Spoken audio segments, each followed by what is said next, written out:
senhor acha que a pesquisa científica no Brasil é desvalorizada, não só pelas pessoas, pelo senso comum geral, mas também e principalmente pelo nosso governo, né, que investe nessa área? A situação atual, ela não está tão favorável a criar um ambiente produtivo para o desenvolvimento de pesquisa científica no Brasil. O que a gente vê nos últimos anos, e principalmente os anos 2000, 2001 para cá, que esses dados foram contabilizados de maneira mais precisa, todos os anos, salvaguarda um ou outro ano decorrentes das crises internacionais, 2008, 2009, houve um aumento progressivo de verbas destinadas à ciência e tecnologia e incentivo à pesquisa. Só para você ter um paralelo, no ano 2000, o Brasil investia por volta de 18 bilhões de reais, 16 bilhões de reais em ciência e tecnologia, pesquisa e desenvolvimento. Até 2012, 2013, esses dados chegaram a quase 90 bilhões. E é um gráfico que ele cresce todo ano. É lógico que isso decorre de um sistema econômico favorável e um aumento de arrecadação do governo. Então é um raciocínio muito simples, o lençol ele é curto. Se a gente vai esticar para cobrir um lado, com certeza o outro lado ele vai descobrir. E não é uma realidade só no Brasil, é uma realidade no mundo. Mesmo países passando por crise, dependendo das políticas que são adotadas para a ciência, tecnologia e pesquisa, há uma divisão e há uma filtragem desses recursos para áreas mais prioritárias, mas não é o consenso. Você vê que a própria Alemanha, Europa, Espanha, alguns países, nos momentos de grande crise, que foi 2009, 2010, 2011, eles aumentaram o investimento em ciência e tecnologia porque não consideram isso uma despesa, consideram isso um investimento. Então, mesmo em crise, porcentagens maiores do PIB desses países foram destinadas para a pesquisa porque eles entendem isso, pela história de evolução desses países, que é a saída para o desenvolvimento da crise. Então, o que eu vejo, principalmente em 2014, 2015, hoje existe uma política de contingenciamento, a gente tem um problema de recursos em todas as áreas e na área de ciência e tecnologia não foi diferente. Ministério da Saúde, Ministério da Educação. Então, nos últimos anos, houve uma redução drástica no volume de recursos para ciência e tecnologia. Certo. E, atualmente, diante desse cenário, qual que é a maior dificuldade do trabalho de vocês agora na pesquisa? Eu acho que é difícil você encontrar um fator isolado. Na verdade, é uma conjunção de fatores e são fatores heterogêneos que, dependendo se for na área de ciência de saúde, pega mais num fator. Na área agrícola, na área de ciências humanas, são mais fatores, mas elencando de uma maneira geral, a gente pode, isso discutindo com outros profissionais de outras áreas de pesquisa, talvez seriam 4 itens principais.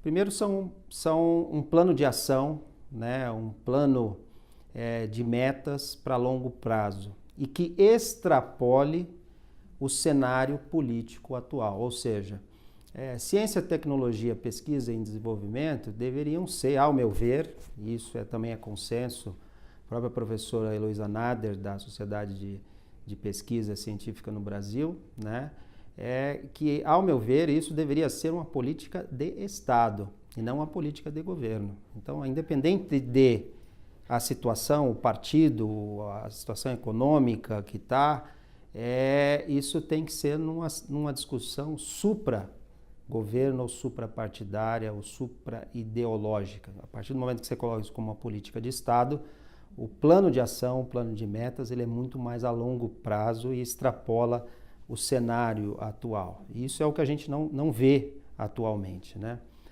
O segundo problema é que todo pesquisador ele precisa de insumos, ele precisa de tecnologia, ele precisa de material, ele precisa de intercâmbio, intercâmbio bilateral, pesquisadores, alunos que vão para lá em centros de ponta e a mesma coisa, pesquisadores de lá que vêm para cá.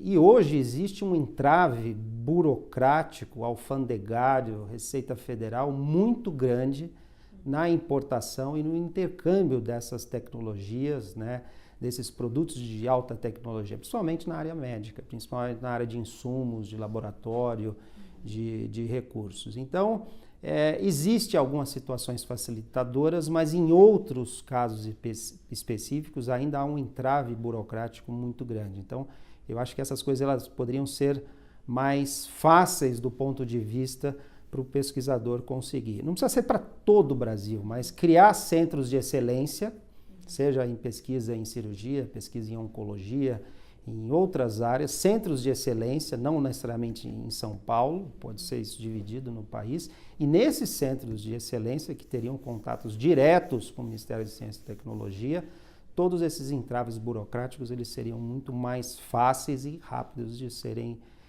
resolvidos. E o terceiro ponto que eu vejo, né, é um distanciamento muito grande da pesquisa com a indústria, ou da universidade e da academia com o sistema produtivo. Isso a gente vê pelo número de patentes, né, que é o que o Brasil ele ainda peca, ele ainda é um número muito insuficiente. A gente tem números muito bons, eu falei aquele número de 18 bilhões de investimento em ciência e tecnologia em 2000 e chegamos a quase 80 bilhões. A gente saiu de 1,3% do PIB em 2000 e nós batemos o recorde em 2013, que foi 1,77%. Nunca antes uma porcentagem do PIB tão grande foi direcionada para a ciência e tecnologia. Houve aumento, houve aumento. É suficiente? Não é suficiente. É só a gente fazer um comparativo com os outros países. O Brasil é líder na América Latina, isso é fato. Mas a média mundial, e são dados do Banco Mundial, que contabiliza essa porcentagem do PIB para a ciência e tecnologia, a média mundial é por volta de 2,1, 2,2 para o PIB. Você tem Estados Unidos com 2,7, você tem alguns países asiáticos com 3,5, 3,8. Se não me falha a memória, a mais alta porcentagem no mundo é Israel, que chega a 4,5, 4,7 do PIB é destinado exclusivamente para ciência, tecnologia, educação e pesquisa. Então, assim, esse raciocínio, né, e a criação de medidas que poderiam aumentar esses recursos, com certeza ele poderia melhorar a situação do pesquisador no Brasil. Então eu veria mais ou menos esses 3 itens principais, esses 4 itens principais, que são os entraves hoje que a gente se depara, o pesquisador, no âmbito de recursos e de estímulos do governo federal. Então é quase uma questão de pensamento cultural do governo mesmo, né? Sim. De não se adaptar a essa realidade que a gente Sim. já vê que dá certo nos outros países. Sim, Eu também não sou tão cético em relação a isso, e a gente sabe que a gente tem prioridades no nosso país. Que houve um aumento, isso é numérico e a gente vê. Comparar 10 anos atrás, nós estamos muito melhores hoje. E é uma situação complicada que o país se depara atualmente, porque realmente faltam recursos. Ou existem esses recursos e esses recursos são mal geridos. Ou esses recursos eles se perdem desde a criação do recurso até chegar no pesquisador. E aí eles se perdem ou por uma questão puramente burocrática, ou por uma questão de gestão, ou por uma questão de desvio. Não tem outra alternativa. E isso aconteceu nos outros países também. Isso aconteceu nos Estados Unidos, isso aconteceu no Canadá, isso aconteceu na Alemanha.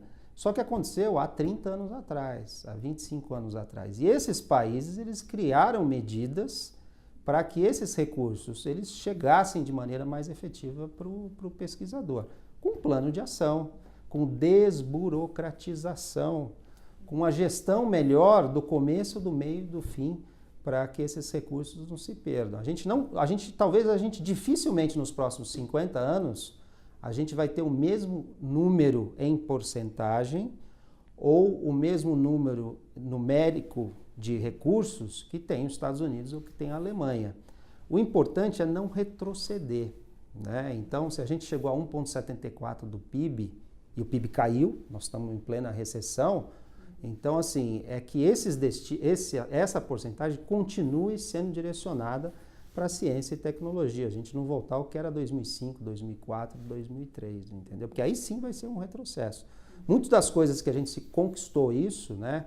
E a gente vê um dado muito importante que é o número de publicações.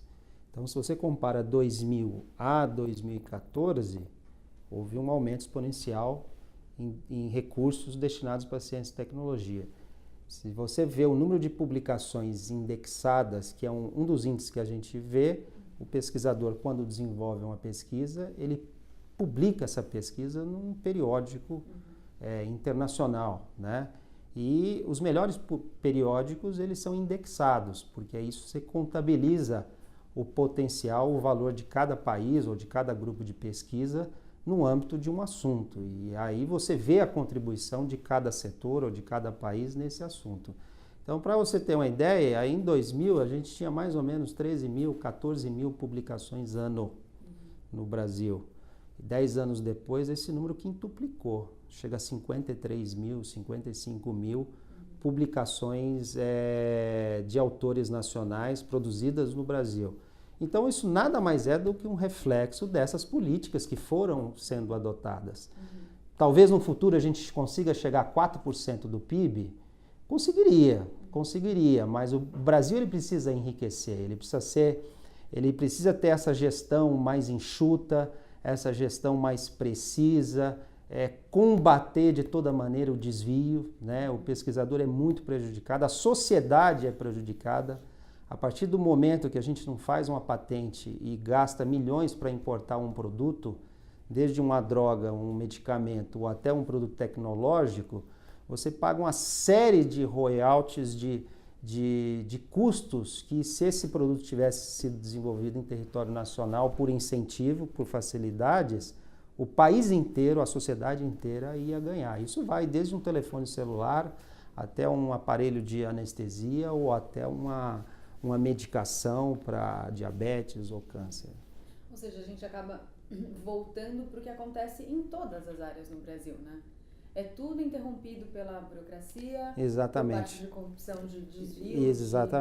Exatamente, né?